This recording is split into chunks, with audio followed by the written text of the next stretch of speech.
আসসালামু আলাইকুম শাহেখ। বাংলাদেশ থেকে বলছি। ওয়ালাইকুম আসসালাম ওয়া রাহমাতুল্লাহি ওয়া বারাকাতুহু। বলেন। শাহেখ, বর্তমান সময়ে যে নিউ ইয়র্কের ক্যালিফোর্নিয়া এইভাবে আগুনে, মানে আগুন ধরে একদম ধ্বংস হয়ে যাচ্ছে।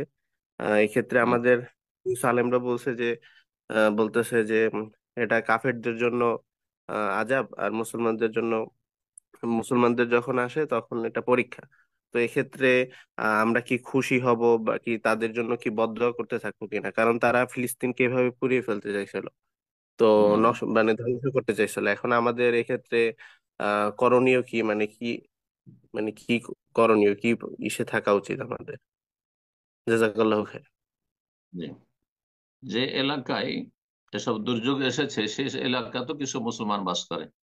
তো ঢালাও ভাবে, হ্যাঁ, দোয়া করতে থাকবেন, ধ্বংসের দোয়া করতে থাকবেন, এটা জ্ঞানীর পরিচয় নয়। তাহলে আপনি ইনডাইরেক্ট হইলো বা ডাইরেক্ট মুসলিমদের জন্য ধ্বংসের দোয়া করছেন। জি।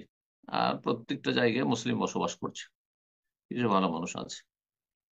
তো এইভাবে ঢালাও ভাবে দোয়া করা যায় নয়, বদদোয়া করা। কিন্তু যেসব জালেম, কাফের এবং তার সাথে জালেম, কাফের আর জালেম, যারা অন্যায় অংশ নিয়েছে, সীমা লঙ্ঘনে অংশ নিয়েছে, ফিলিস্তিনের মুসলমানদের উপর জুলুম অত্যাচার করেছে আর করে যাচ্ছে এবং তার সমর্থন করে যাচ্ছে, তাদের ধ্বংসের জন্য দোয়া করবে, তাদের ধ্বংসের জন্য দোয়া করবে এবং তাদের ধ্বংসে খুশি হবে। এই জন্য মুসলিমদেরকে বলা হয়েছে যে যথাসাধ্য মুসলিমরা মুসলিম এলাকায় বসবাস করবে, আল্লাহ হেফাজত করুন মুসলিমদের।